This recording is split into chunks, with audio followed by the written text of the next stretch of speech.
Okay, so the last section, we'll start out by talking about grasslands. So maintaining and sustaining grasslands. So grasslands provide many important ecological services, soil formation, yada, yada, yada, right? Providing habitats and food for a variety of organisms. So these are all these, herbivores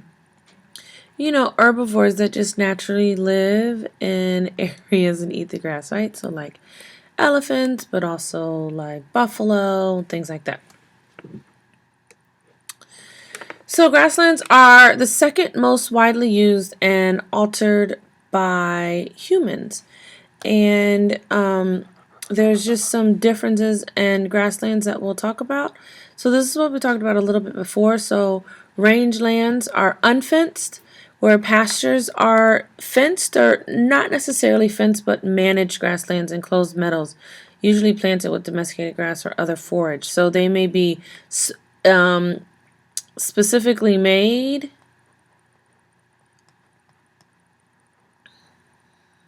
specific oh goodness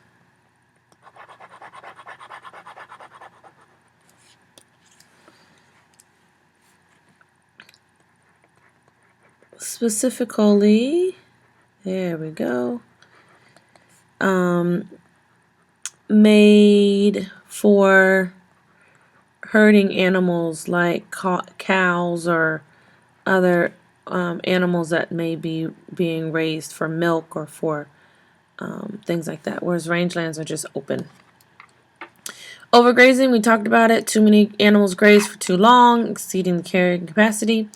And undergrazing, absence of grazing for long periods, can reduce the net primary productivity of grassland vegetation and grass cover, right? So it could overgraze or undergraze, and then the grass grows and it gets too long or too high. And part of the primary productivity of vegetation is this whole cycling of life, right? That it gets eaten down and then it's able to grow, things come and eat it, it's able to grow, right? And so you have this sort of cyclic area thing that goes. So how can we manage rangelands more sustainably? There are two ways to do it. Again, you can control the number and distribution of livestock, or you can restore the degraded rangeland. And so these are the issues that go with that. The carrying capacity is not exceeded. So rotational grazing, cattle are confined by portable fencing to one area for a short time and then move to a new location. And when they move to that new location, it gives the previous location time to regrow. Right? Protect riparian zones, so thin strips of lush vegetation along streams and rivers, from grazing by fencing off the area. So riparian zone, if this were the river, oftentimes that there are, grasslands or trees right on the shore of the river, right? And so what they're saying is to put, this is my picket fence, right?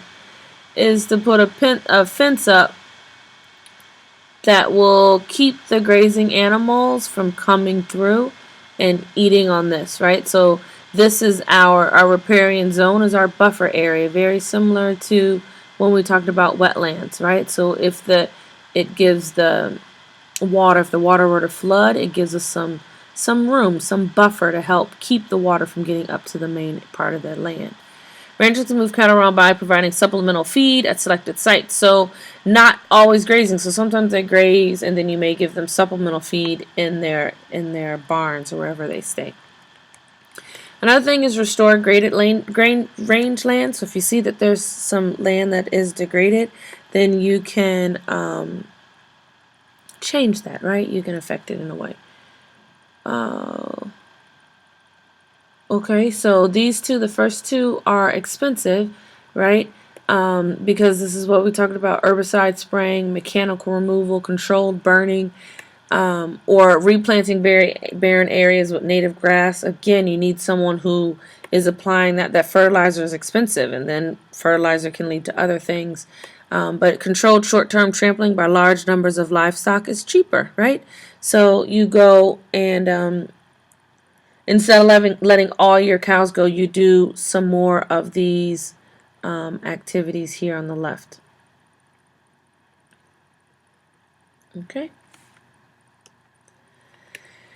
So here it's just talking about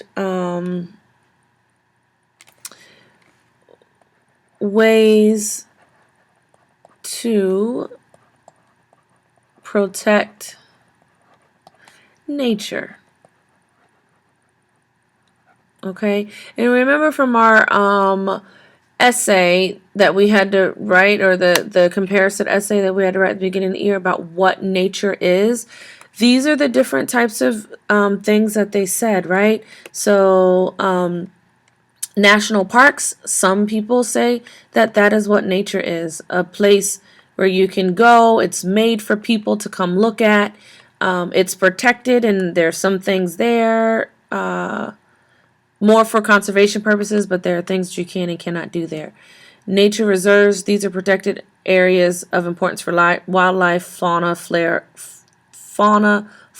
So flora are plants, right? Fauna are animals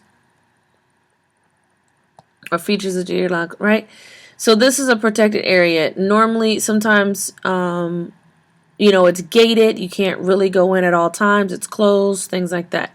Private groups play an important role in establishing wildlife refuges, right, and other reserves to protect biological diversity.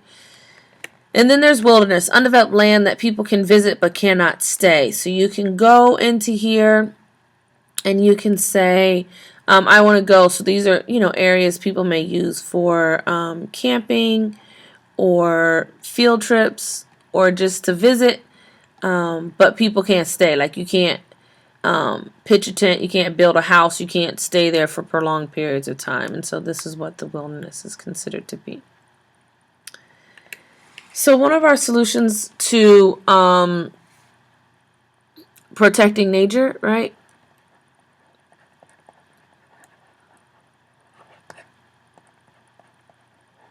are to build national parks. So integrate plans for managing parks nearby, and all of this here, right? Limit the number of visitors to crowded park areas, increase the number and pay park rangers, encourage volunteers to give visitor lectures and tours, seek private donations. And so we're lucky and fortunate to have several national parks right here in our area. And one, really super close by is Greenbelt Park, and that's a national park. Okay, and it's right there off of Greenbelt Road across from the Fridays.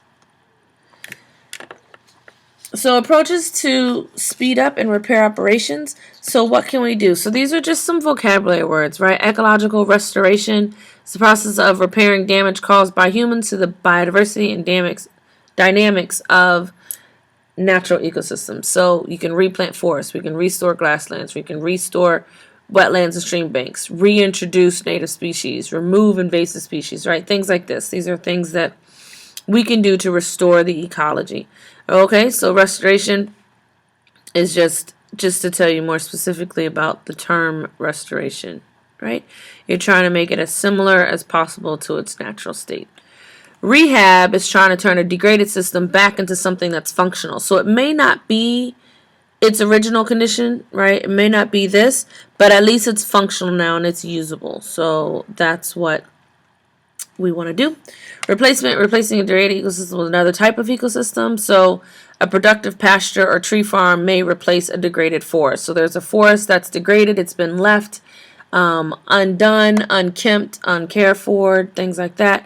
And so you can say, okay, well, this is a good area, we'll do a tree farm. And so you have some of those same benefits of CO2 removal and habitats for animals, things like that, but you're actually taking care of using it for something else, right? So either as a tree farm or a productive pasture. Like, okay, the trees are gone already, so let's use it for pasture. Another thing you can do is create artificial ecosystems. So a creation of artificial wetlands to help reduce flooding and to treat sewage. So it's kind of like outside my window. Okay, you can look the next time you come. There's that, that ditch there. They made an artificial wetland, but apparently before I started teaching here, that area back there used to flood a lot. And so they created this new, not truly a wetland, but this new area, right, for organisms to live there. And so the water now goes into the ditch and it stores there, and it doesn't flood the land, right? And over time, it has gone through some serious succession areas. And so now and there, when you go, there are birds there that you can see, the geese that are there all the time, and other smaller organisms that we don't see have made their home in that area. So how would we carry out ecological restoration and rehabilitation? So first, before you can do anything else, you have to identify what caused it. You have to know what made it happen so that you can stop that from happening, right? So you know what happens so that you can stop whatever's happening. If you need to, you introduce the species, especially pioneer species, keystone species, foundation species. So similarly to what they were talking about with the gray wolf in our core case study that we talked about on Wednesday, the 25th. So you can protect the area from further degradation. And how can you do this? You can do this through laws that are passed to say this, you can't do XYZ. You can also do it by educating the people who come and use that area about why it's important to do XYZ. You know, if people didn't know why the advantages of recycling, then they wouldn't recycle. But the first person had to tell them, oh, this is why we do it. We do it because of this. And then finally, use adaptive management to monitor restoration efforts, assess successes, and modify strategies as needed. So you need to have some type of data that's collected, right? Some type of monitoring data that's collected to help you say, okay, this is where we were, this is where we are, it is working, or it's not working. And so you can change things around as needed. So so what can you do, right? When you think about what can I do as an individual, right? You can adopt a forest, you can plant trees and take care of them, right? In your yard, in your, wherever else. Recycle paper, this is the easy one to do. Everyone should be able to do this. Buy sustainable wood and wood products, a little bit harder to do. You guys don't really, right? It's expensive, more expensive than not buying sustainable, right? And you guys don't really make the decisions about what type of products you use in your house. Choose wood substitutes such as bamboo furniture and recycled plastic outdoor furniture, decking, and fencing. Restore nearby degraded forest or grassland, right? And so these are, volunteer cleanups. And there's going to be one coming up soon that we're going to put out that I'll let you know about. Encourage you all to come with me and do it. Landscape yard with diversity of plants and natural to the area. So find, okay, these organisms are natural to the area, so there's going to be natural plants, natural birds and bugs and insects that are going to live there too. So you're creating this ecosystem for the natural biodiversity. Live in town because suburban sprawl reduces biodiversity. And so we'll talk about this some more, right? So the closer you stay to the city, the less they have to cut down trees in the neighborhood, which is what we see all the time where we live right here. So this last slide we're going to use for an FRQ. I'm going to give you a worksheet to read to help you fill in these categories. You can use your textbook and a worksheet, a combination of the two, in order to answer the FRQ. So we'll do that at another day. And that is it. That's for the whole chapter.